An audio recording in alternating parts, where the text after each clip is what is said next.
रुरुदुः सुस्वरं राजन् कृष्ण दर्शन लालसार।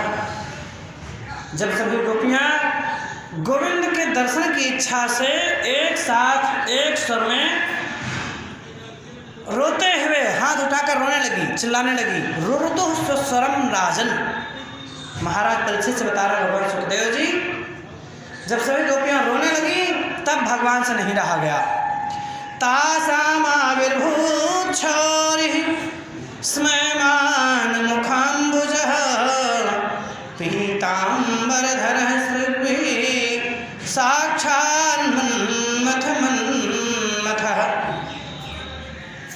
साक्षात मन्मथ के मन को मथने वाले, मन्मथ कहते हैं कामदेव को। साक्षात श्री कामदेव जी के मन को भी मथ डालने वाले, कामदेव को भी पराजित करने वाले गोविंद भगवान प्रकट हुए। कब? जब सभी गोपियों ने पुकारा आर्त स्वर में, तब। पहले नहीं, जल्दी नहीं आए।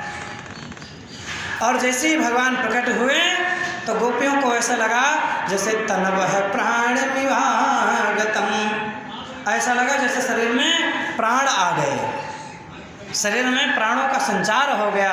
अभी तक प्राण थे ही नहीं। सभी गोपियाँ चारों तरफ से भगवान को घेर के खड़ी हो गई। कोई पीताम्बर पकड़ के खड़ी हो गई, तो कोई पैरों पर साष्टांग दंडवत लेट गई, कोई हाथ पकड़ के, और कोई सामने ही खड़ी है। एक गोपी अभी भी सोच रही हैं भगवान आए नहीं अभी हमारा सपना है। भगवान आ गए, प्रकट हो गए, फिर भी वो गोपी टेढ़ी नज़र से, टेढ़ी तिरछी चितवन से एकटक देखे जा रही गुस्सा में। कभी देखे होंगे देवियों का, बस ऐसे कमर में हाथ लगाए टेढ़े देखे जाए। देखते देखते मानव भाव से कह रही हैं कि इतना हमको रुलाए हो, तब आए हो, तो तब भी तुम भी जब तक पैरों में नाक नहीं रगड़ोगे तब तक मैं भी मानने वाली नहीं। भगवान भी एक तक देखे जा रहे हैं उसकी तरफ। बहुत देर तक एक तक देखने के बाद जब कोई समाधान नहीं सूझा तो गोपी ने आंख बंद कर लिया। आंख बंद करके ध्यान करने लगी। क्या ध्यान करने लगी? इसलिए बंसी वारे सांवरो पलक ढाक तोहले, ना मैं देखूं और को ना तोहे देखन दे। गोपी कह रही हैं, कन्हैया जिस तरह से तुमने हमें परेशान किया है, इस तरह से मैं भी तुमको कमरे में बंद कर लूँगी। किस कमरे में? अपने हृदय रूपी कमरे में। आँखों के माध्यम से हृदय में छवि को उतारा और पलकों का दरवाज़ा बंद कर लिया और कहा अब हृदय से निकल के दिखाओ तब मैं जानूँ तुमको। और दरवाज़ा कह बंद कर दिया, तुम भी नहीं देखने पाओगे, और हमारी पलकें बंद, हमें भी संसार नहीं दिखेगा। ऐसा गोपियों का भाव है। सुखदेव जी महाराज एक शब्द बड़ा प्रयोग करते हैं, मन्मथ, कामदेव को भी मथने वाले। ये रास लीला काम क्रीड़ा नहीं है जो आधुनिक कुछ गण कह देते हैं। कुछ लोगों की मान्यता है कि रास लीला भगवान की नृत्य लीला है, नाच लीला है, काम क्रीड़ा है, गोपियों के साथ नाचे। गलत बात, गंदी सोच है भगवान के बारे में ऐसा सोचना। काम क्रीड़ा कर उनकी क्या हो सकता है? योगेश्वरेश्वर हैं। रास लीला है काम विजय लीला। पिछली बार जो प्रसंग हुआ था, भगवान के अंतर्धान होने से पहले जब गोपियाँ आईं बंसी बजाते समय, बंसी बजाई, सभी गोपियाँ दौड़ के चली आई। ये प्रसंग पीछे हो चुका था, उसको जोड़ रहे हैं थोड़ा सा। जब गोपियाँ दौड़ के आई तब नृत्य जो प्रारंभ हुआ, उस समय कामदेव भी आ गया। और कामदेव आया तक के बाण चलाने लगा। कामदेव के बाण कौन से हैं? स्तंभन, उद्दीपन, सम्मोहन, ये कामदेव के अस्त्र हैं। 5 बाण हैं। कामदेव तक तक के बाण चलाने लगा। भगवान ने भी खुली छूट दे दी, लेकिन भगवान ने किया क्या, कामदेव को पकड़ करके ऊपर लटका दिया। उत स्तंभयन, उत ऊर्ध्वम स्तंभयन, ऊपर लटका दिया कामदेव को। जब गिरा धड़ाम से, जब गिरा, पराजित हो गया, भगवान के चरणों में दंडवत लेट गया और कहा, प्रभु आप जीते मैं हारा। बात यह है, कामदेव को सबसे बड़ा अभिमान था। कामदेव को इस बात का अभिमान था कि मैं वो हूँ। कामदेव को अहंकार इस बात का था कि मैंने शंकर जी को भी मोहिनी भगवान के पीछे दौड़ा दिया, ब्रह्मा जी को भी नचा दिया, ब्रह्मा जी को भी नचा दिया, शंकर जी को भी नचा दिया, और ऋषि मुनि बड़े बड़े ज्ञानी ध्यानी तो बचे ही नहीं। सबके मन मन सिज हरे, सबके मन मन सिज हरे, रखे न काहू धीर, को बचा ही नहीं उस समय। ते उबरे तह कालम, ते उबरे तह कालम, जे राखे रघुवीर। भगवान ही जिस पर कृपा करते हैं वही काम के बाण से बच सकता है। शेष काम के बाण से बड़े बड़े ऋषि मुनि ध्यानी ज्ञानी नहीं बचे। तो कामदेव सबसे अहंकारी था। तब इसने अनुमान किया कि प्रभु एक बार आपके साथ हो जाए। गोविंद भगवान श्री कृष्ण के पास गया, कहा आपके साथ हो जाए। सबके साथ युद्ध हो चुका, आपके साथ अभी नहीं हुआ। भगवान ने कहा चलो। इसीलिए शरद पूर्णिमा की रात चुनी गई, क्योंकि शरद पूर्णिमा ही सबसे स्वच्छ, सबसे शीतल, सबसे सुंदर रात होती है। और शरद पूर्णिमा में ही कामोद्वेग होता है।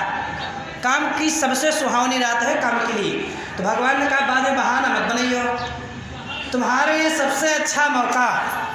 बाद में कहा कि तबीयत ठीक नहीं थी, कमज़ोर हो गए, सो आपने हरा दिया। तुम्हारी बलवती रात और उस समय आ जाओ, हो जाए युद्ध। मैदान का युद्ध, खुलेआम जंगल में मैं नृत्य करूँगा सुंदर सुंदरियों के साथ, गोपियों के साथ, और मेरे मन में विकार उत्पन्न करके दिखा दो। वही कामदेव आज आया और कुछ नहीं कर पाया। गोपियों के साथ भगवान रास रचाते रहे, कामदेव पराजित हो गया, हार गया, गिड़गिड़ा कर चरणों में पड़ा और कहा प्रभु आप हैं सच में अच्युत। कामदेव ने नाम दिया भगवान को, ये नाम श्री कृष्ण जी को नाम अच्युत। अच्युत मतलब होता है जो अपने स्वरूप से बिल्कुल भी विचलित न हो, वो है अच्युत। ये नाम कामदेव ने भगवान श्री कृष्ण जी को दिया। तो कहा प्रभु अब आप मेरे पिताजी और मैं आपका पुत्र। वही कामदेव भगवान श्री कृष्ण का प्रथम पुत्र प्रद्युम्न बनकर आया। प्रद्युम्न बनकर आया, कामदेव का अंश, कामदेव का ही प्रतिरूप। जो मानस में श्री शंकर जी ने उसमें कामदेव को जब भस्म किया था, उस समय अनंग को वरदान दिया था। जब यदुवंश कृष्ण अवतारा, जब यदुवंश में कृष्ण जी का अवतार होगा, तब रति को भगवान श्री कृष्ण, भगवान भोलेनाथ ने आश्वस्त किया था कि तब तुम्हारे पति शरीर रखकर आएंगे, तब तक अशरीर रहेंगे। अशरीरी या अनंग नाम पड़ेगा। वही कामदेव प्रद्युम्न के अंश से प्रकट हुआ था। तो रास लीला काम विजय लीला है, काम क्रीड़ा नहीं है। तो गोपियाँ चारों तरफ से घेर के खड़ी हो गई और अब एक गोपी कहने लगी देखा इतना रुलाया, इतना हमको दर दर भटकाया, अब जाके प्रकट हुआ, अब जाके आया। एक गोपी कह रही हैं इससे हमने इतना प्रेम किया और इसने हमारे साथ क्या किया, हमको रुलाया, ये प्रेम करना जानता ही नहीं है। अब भगवान सोचे कि इनको कुछ जवाब देना पड़ेगा। ऐसे गोपियों ने बहुत खरी खरी सुनाई है, प्रेम भरा उलाहना है गोपियों का। भगवान ने कहा गोपियों एक बात बताऊं। कहा क्या? संसार में दो तरह के लोग होते हैं। संसार में एक वो होते हैं जो प्रेम के बदले प्रेम करते हैं, संख्या यही सबसे ज़्यादा है, 90% लोग यही हैं दुनिया में, और बल्कि 90 का 95%। वो हैं जो प्रेम के बदले प्रेम करते हैं। तुम हमको प्रेम करते हो इसलिए हम तुमको प्रेम करते हैं, जिस दिन तुम हमसे नहीं बोलोगे हम भी नहीं बोलेंगे। अपना अपना काम। तो ये भगवान कहते हैं मेरी नज़र में तो प्रेम है ही नहीं, ये तो है व्यवहार। व्यवहार हमने तुमको दिया, तुमने हमको दे दिया। प्रेम के बदले प्रेम करना ये व्यवहार है, ये कोई प्रेम नहीं है। अब दूसरे वो होते हैं हम तो प्रेम करेंगे, तुम प्रेम करो चाहे ना करो, एक तरफा प्रेम। भाव गलत न कीजिएगा, हम तो प्रेम करेंगे, तुम करो चाहे ना करो। ऐसे प्रेमी कौन होते हैं? ऐसे प्रेमी सिर्फ माता पिता और गुरु। माता पिता और गुरु, संसार में 3 ही ऐसे होते हैं जिनका निस्वार्थ प्रेम होता है। माता पिता पूरी जिंदगी पुत्र के लिए लगा देते हैं, लेकिन जरूरी नहीं कि पुत्र बाद में उनकी सेवा करे, जरूरी नहीं कि पुत्र उतना ही चाहे उनको। कदाचित सुनने को मिलता है पुत्र तो ठोकर मार के निकाल देते हैं घर से, वृद्धावस्था में जब सेवा की आवश्यकता है। लेकिन फिर भी माता पिता के हृदय से प्रेम कम नहीं होता। और इसी प्रकार से एक होते हैं गुरु, माता पिता और गुरु। गुरु का भी प्रेम प्रसिद्ध है, बाहर से भले ही थोड़ा बहुत डांट दे फटकार दें, लेकिन अंतर से प्रेम है। ऐसे प्रेमी तो 3 होते हैं, माता पिता और गुरु, जो ये सोचते हैं हम तो प्रेम करेंगे, तुम करो चाहे ना करो। और एक और होते हैं, भगवान कहते हैं गोपियों से, तीसरे वो होते हैं जो किसी से प्रेम करते ही नहीं हैं, किसी से नहीं प्रेम करते। अब सुनो, जो किसी से प्रेम नहीं करते वो कौन कौन से हैं? भगवान कहते हैं एक है आप्तकाम, एक है आत्माराम और एक है गुरुद्रोही। ध्यान से आनंद लीजिएगा। आप्तकाम कौन है? आप माने पूर्ण, जिसकी कामनाएं पूरी हो गई है, जिसकी काम, ऐसे ऋषि मुनि ज्ञानी ध्यानी जो वैरागी हो जाते हैं, सब कुछ प्राप्त है अब कुछ नहीं चाहिए, भगवत प्रेम है या वैराग्य हो चुका है। वैराग्य भी तो भगवत से प्रेम ही है, तो है संसार से विरक्ति, भगवान में विशेष राग, यही तो विरक्ति है, यही तो वैराग्य है। जो आप तो काम है, जिनकी पूरी कामनाएं पूरी हो गई हैं, वो किसी से प्रेम नहीं करते, अपने शरीर से नहीं करते तो किससे करेंगे? ऋषि मुनियों को ध्यान दीजिए, तपस्या करते करते शरीर में दीमक लग जाए, शरीर सड़ जाए, गल जाए, कोई मतलब ही नहीं है, उनको अपने देह का ही भान नहीं है। अरे दधीच मुनि तो जीते जागते अपने शरीर में लगा दिया खाद्य पदार्थ और ध्यान लगा के बैठ गए, पूरे प्राणी हाथ खींच लिए, जानवर पशु आए जल्दी चाट करके शरीर खत्म कर दिया। जब हड्डियां बस बची तभी तो वृत्ता सुन ले गया था। तो जो आप्त काम है वो किसी से प्रेम नहीं करते। और दूसरे आत्मा राम, खुद में ही रमण करने वाले, आत्मा खुद की आत्मा परमात्मा का एक स्वरूप मानते हैं और अपनी ही आत्मा को संसार में कण कण में देखते हैं। श्री राम मैं सब जग जानी, इस भाव से विचरण करते हैं, तो वो भी किसी से प्रेम नहीं करते। और तीसरे वो हैं जो प्रेम तो नहीं करते किसी से, ये बात सच है, लेकिन अपना मौका निकालने के लिए दिखावा बड़ा प्रेम का होता है, उसे कहते हैं गुरुद्रोही। प्रेम का दोहन देखे होंगे, ये भी आजकल ज़्यादा देखने को मिलता है। बहुत ज़्यादा प्रेम हो गया तो उसका दोहन चल रहा है, रिचार्ज करा दे, ख़त्म हो गया, ये ले आओ, वो ले आओ, ये ख़त्म है, ये कम है, वो कम है। अब उसके प्रेम का दोहन कर रहे हैं, क्योंकि वो चाह रहा है, सीधी सी बात, हमारे बिना रह नहीं सकता। ऐसा नहीं कि हम उसके बिना नहीं रह सकते, वो तो प्रेम का दोहन कर रहा है। वो प्रेम वो चाह नहीं रहा, असलियत नहीं चाह रहा, लेकिन दिखावा बहुत है, वो है प्रेम का दोहन। एक गोपी ने कहा ये कौन नंबर के हैं? कहा हमको तो यही वाले दिख रहे हैं। कहा कौन? कहा गुरुद्रोही।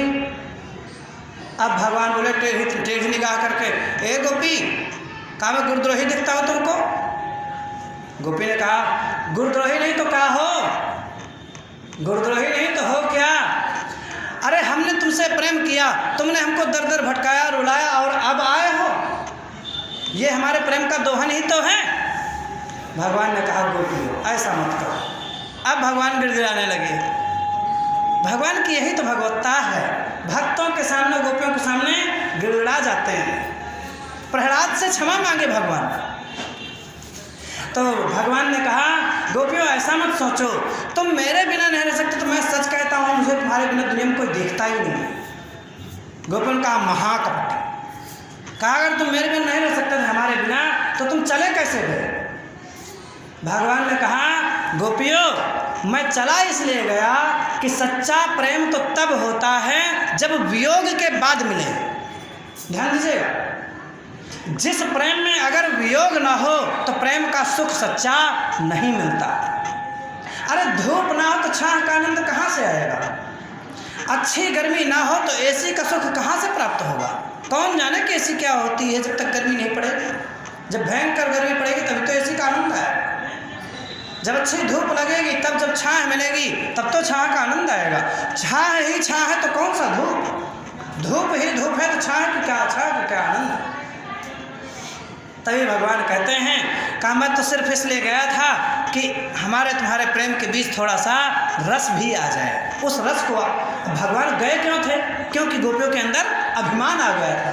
भगवान को तो अभिमान दूर करना था, इसके लिए गए थे। अभिमान ही भगवान का भोजन है, इसके लिए गए थे। लेकिन उस बात को स्पष्ट कह नहीं सकते क्योंकि गोपियाँ अनंत प्रेम करती हैं, भगवान भी प्रेम करते हैं, सच बात है। लेकिन अभिमान पसंद बिल्कुल नहीं है। जहाँ आता है अभिमान वहाँ से खिसक जाते हैं भगवान।